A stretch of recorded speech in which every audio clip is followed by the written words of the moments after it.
Meu nome é Iago Herpitz e essa é a minha aula sobre evolução biológica, tratando sobre as teorias do fixismo, lamarckismo, darwinismo e neodarwinismo. A evolução biológica sempre foi alvo de muita discussão em grande parte da história da humanidade, surgindo várias teorias sobre como ela ocorre e de onde vem a diversidade de seres vivos que existem no planeta. E uma dessas teorias foi o fixismo. O fixismo ele surgiu na Grécia Antiga e foi incorporado às ideias religiosas por pessoas muito conhecidas, como Santo Agostinho.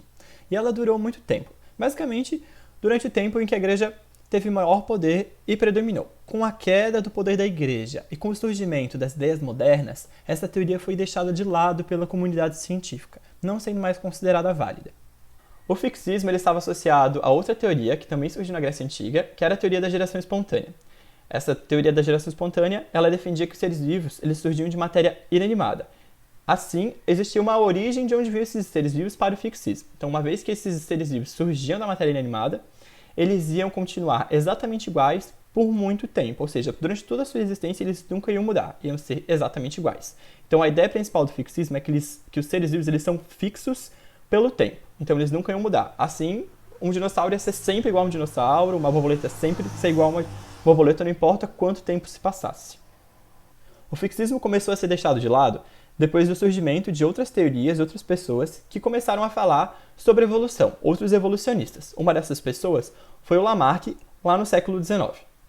Então, a teoria proposta por Lamarck, o lamarckismo, então ela comentava que existia um ambiente e que esse ambiente ia forçar todos os indivíduos, independente de qual espécie que fosse, a se adaptar a ele. Então, os indivíduos iam ter que se adaptar ao ambiente. Essa adaptação ia ser baseada na geração de novas características. Então, esses indivíduos iam gerar novas características para se adaptar ao ambiente. Mas para que isso acontecesse, o Lamarck ele trazia 3 elementos fundamentais. O primeiro elemento é a adaptação ao meio. Então, realmente, o indivíduo ele deveria estar no ambiente, conseguir se adaptar a esse ambiente, né, mudar suas características, aí assim adquirir os recursos e também conseguir se reproduzir. Se ele não fizesse isso, todo o processo não ia valer de nada e não ia se esse animal não conseguisse mudar suas características, não conseguisse recursos, todo esse processo não ia acontecer. O segundo elemento é a lei do uso e desuso. Então, essa lei ela fala sobre uma estrutura, alguma parte do corpo, que pode acontecer o quê? Se a gente usar muito pouco, ou seja, fizer o desuso, a gente pode perder essa estrutura ou atrofiar a estrutura, ela vai ficar menor. Caso a gente use muito, ou seja, faça o uso, a gente vai ter um desenvolvimento dessa estrutura. Um exemplo muito utilizado é o exemplo com as girafas. Então, as girafas, inicialmente, elas tinham um pescoço muito curto e devido à necessidade que elas tinham de alcançar a comida, né, o recurso que tem, que é as folhas nas copas das árvores, elas começaram a querer chegar naquelas folhas e o pescoço começou a se desenvolver. Então, devido à necessidade, elas começaram a tentar alcançar aquelas folhas e o pescoço começou a se expandir. É muito importante a gente frisar que o indivíduo, nesse ponto, adquire novas características. É o indivíduo que adquire durante seu tempo de vida. O terceiro elemento fundamental é a lei da transmissão de caracteres. Assim como a lei do uso e desuso, o nome ajuda muito a gente a entender o que é. No uso e desuso, então, a gente usa uma coisa e desenvolve, desusa, perde, né? Na lei da transmissão de caracteres, todas as nossas características adquiridas, né, que o indivíduo ia adquirir durante sua vida, elas são passadas aos seus filhos. Então, que nem uma girafa aqui. A girafa, ela adquiriu um pescoço mais longo. Quando ela tiver um filho, o filho também vai ter esse pescoço mais longo. E com o passar do tempo, esse indivíduo também pode ter o pescoço ainda maior. Então, esse indivíduo, pelo uso e desuso, pode ainda aumentar o seu pescoço. E isso, então, ia gerar toda uma geração, vários indivíduos, com pescoços grandes que podiam aumentar ainda mais com o passar de suas vidas, já que os indivíduos iam adquirir essas características com o passar do tempo. O lamarckismo ele possui muitas críticas. Por exemplo, um ambiente ele poderia realmente mudar a informação genética, os genes de um indivíduo? Além disso, quantos genes estão envolvidos em uma única estrutura? Por exemplo, o pescoço das girafas. São vários músculos, são muitos ossos, são muitas veias e artérias que estão envolvidas para que esse pescoço aumente. Então não seria uma coisa tão simples. Atualmente a gente realmente sabe que isso não acontece, não é possível, apesar do ambiente ele realmente poder mudar o fenótipo, né, de um indivíduo. Então ele pode realmente alterar o desenvolvimento, mas ele não é capaz de mudar a informação genética em si de um indivíduo.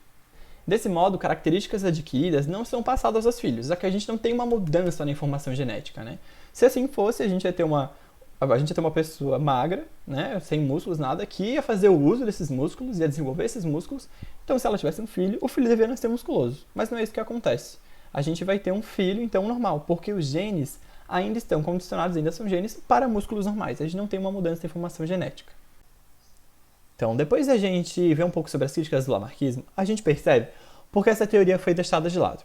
Anos depois, ainda no século XIX, outra teoria foi proposta, o darwinismo. Ela foi proposta por Darwin e por Wallace. Então, o darwinismo ele se iniciou quando Darwin entrou em contato com os estudos de Thomas Malthus. Então, Thomas Malthus ele diz o quê? Ele dizia que a população ela cresce muito mais rápido do que existem recursos no ambiente para mantê-la. Então, a população ela vai continuar se reproduzindo, mas chega num ponto que não tem recurso mais para esse pessoal. Independente, a gente vive no planeta Terra, então a gente tem um limite de recursos. A imigração ou tanto faz o que seja, não vai causar, a gente vai ter um teto de recursos. Quando a população ela supera a quantidade de recursos que mantém essa população, se entra num ponto de crise. Darwin percebeu que neste ponto de crise ocorre uma luta por recursos dos indivíduos da mesma espécie ou de outras espécies. Tanto faz, vai ter uma luta por esses recursos. A partir daí, ele então começou a deduzir e pensar na sua ideia, que é a seleção natural. Darwin sabia que dentro de uma população, ou seja, dentro dos indivíduos de uma espécie, existem indivíduos diferentes entre si, com diferentes características, ou seja, existe uma diversidade de características dentro de uma espécie. Há uma alta variabilidade dessas características. A gente percebe isso olhando para as pessoas na rua. Existem pessoas com diferentes tipos de tom de pele, com cor de cabelo, tipo de cabelo, cor de olho e assim por diante. E é isso que ele usou para trabalhar a seleção natural. A variabilidade é o que a seleção natural usa para trabalhar. Mas uma coisa muito importante que a gente está bem frisado é que Darwin não sabia o que gerava essa diversidade. Ele não fazia ideia. Ele só sabia que ela existia e que ela naturalmente ocorria nas populações, nos indivíduos. Então eu vou usar novamente o exemplo das girafas para explicar o que Darwin pensou e ele e o Wallace proporam, né, na seleção natural. Então a gente tem de novo uma população aqui, vou usar o exemplo das girafas, com diferentes características, com uma alta variabilidade, onde umas girafas nasceram, ou seja, elas já nasceram, umas com um pescoço um pouco maior que as outras. E a gente, então, tem um ambiente. Esse ambiente vai definir que característica é boa e que característica é ruim.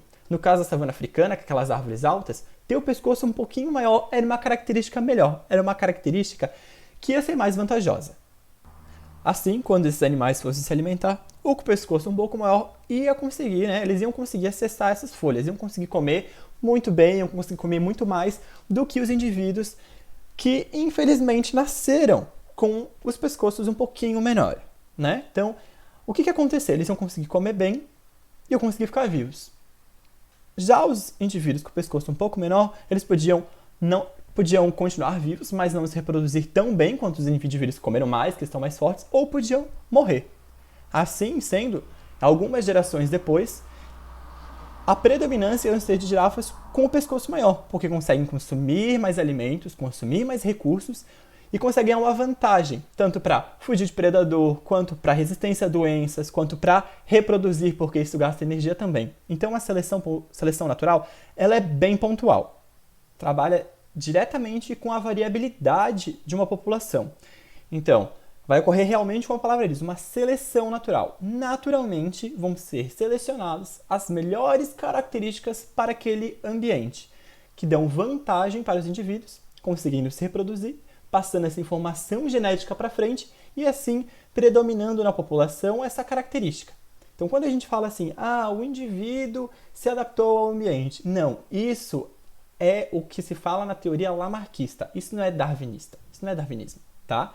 No darwinismo, uma espécie, uma população, vai se adaptar ao longo do tempo via seleção natural, tá bom? Isso que a gente tem que ter em mente, a gente tem que pensar sempre. Quem gera uma característica, quem se adapta, o indivíduo que se adapta é só Lamarck, é no lamarckismo. No darwinismo, não. Tem todo um processo um pouco mais delicado, um pouco mais demorado do que acontece com o Lamarck. No Lamarck é tudo bem mais rápido, e no darwinismo tem que ir passando as gerações, surgir essa nova característica e assim selecionado. Se for ruim é excluído, se for bom continua na população, tá bom? E assim, então que foi indo e surgiu as várias espécies. É assim que ele explica, que Darwin e Wallace explicam toda essa diversidade que a gente tem aí.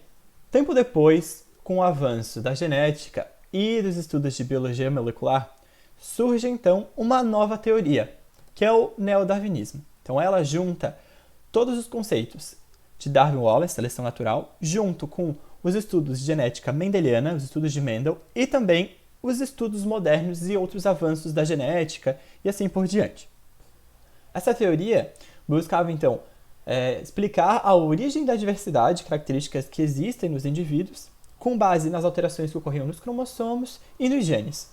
Essas alterações eram, então, a mutação e outros processos, como a recombinação gênica, que causam a alteração da informação genética do nosso DNA, do nosso genótipo, gerando, então, novas características.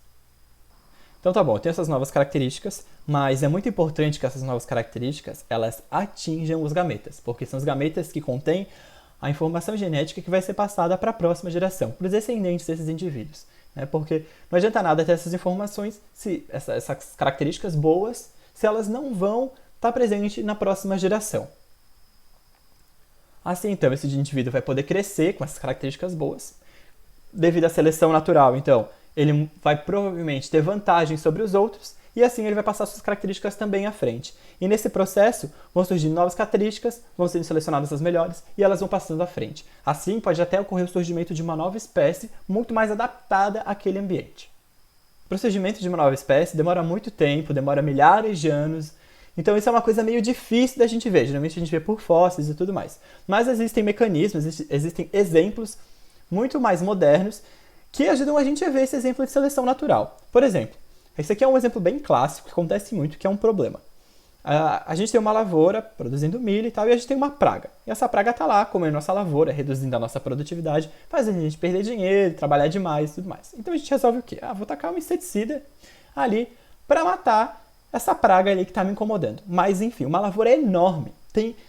Deve ter muitos indivíduos, milhares de indivíduos dessa espécie. Com certeza vão ter alguns que vão ser resistentes a inseticida e vão sobreviver. Vai acontecer o quê? Eles vão se reproduzir, porque eles estão lá comendo, o inseticida não acontece nada, e a população vai crescer, vai estourar de novo lá na minha lavoura e vão continuar comendo. Aí eu penso, deu de novo a praga, eu vou passar o inseticida, o mesmo inseticida. Aí eu passo o mesmo inseticida, acontece o quê? Esses indivíduos não morrem, porque eles são resistentes. Então aqui ocorreu um exemplo bem prático de seleção natural. Então aqui, quem definiu quais características eram boas e quais características eram ruins foi o inseticida.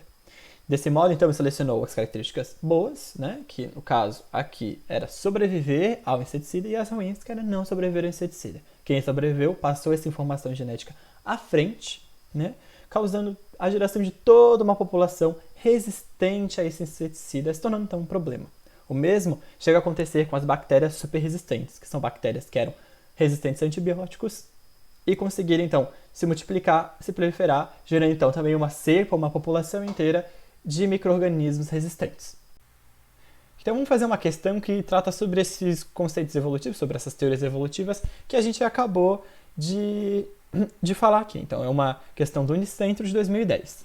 Na natureza, sabemos que os recursos não são ilimitados. Portanto, as populações crescem de acordo com a disponibilidade destes. O crescimento exponencial das populações é um aspecto-chave na teoria de Charles Darwin.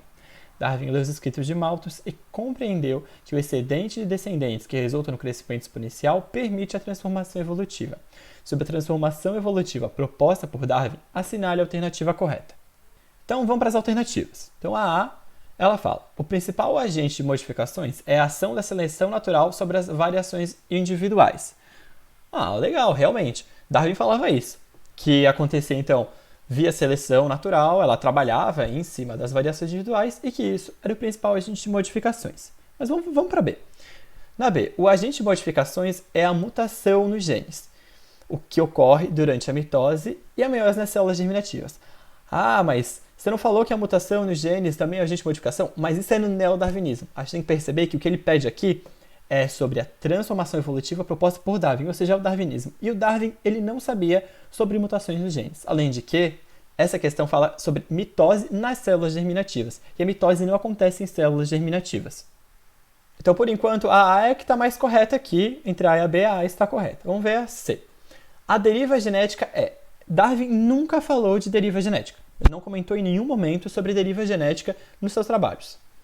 Então essa aqui a gente também já pode excluir. D. A imigração transforma as populações ilimitadas, já que há excedente de recursos. A primeira linha aqui no exercício já fala que na natureza sabemos que os recursos não são ilimitados. Se os recursos não são ilimitados, é impossível uma população ser ilimitada, mesmo que ocorra a migração. E ele também nem falava de migração. Então essa aqui também está errada. Então as modificações adquiridas são transmitidas aos descendentes. Tu pode pensar, não, pode ser a A ou pode ser essa E, fiquei na dúvida e tudo mais, mas modificações adquiridas é uma coisa da teoria lamarckista. Os indivíduos apenas adquirem modificações na teoria lamarckista, porque aqui ele fala, ó, modificações adquiridas, enquanto que tu não adquire uma modificação, ela simplesmente surge, ela aparece, ela está ali, ela aparece, ela está ali, entende? Então a E também está errada. Desse jeito, então, depois de analisar todas essas, a gente sabe que a escolha certa é a A. O principal agente de modificações é a ação da seleção natural sobre as variações individuais. Então, é importante, quando a gente vai fazer essas questões, perceber de quem que ele está pedindo, que teoria que ele está pedindo. É legal aqui que ele dá algumas informações que, matam algumas alternativas, então a gente tem que sempre ficar bem atento, porque às vezes ele pode colocar uma coisa aqui, ok, está certa, mas em outra teoria. Às vezes uma teoria mais recente. Mas no darwinismo, pro darwinismo, a resposta A é a resposta correta, tá bom? Então essa foi minha aula sobre a evolução biológica e as teorias mais importantes que ocorreram na história. Espero que tenham gostado.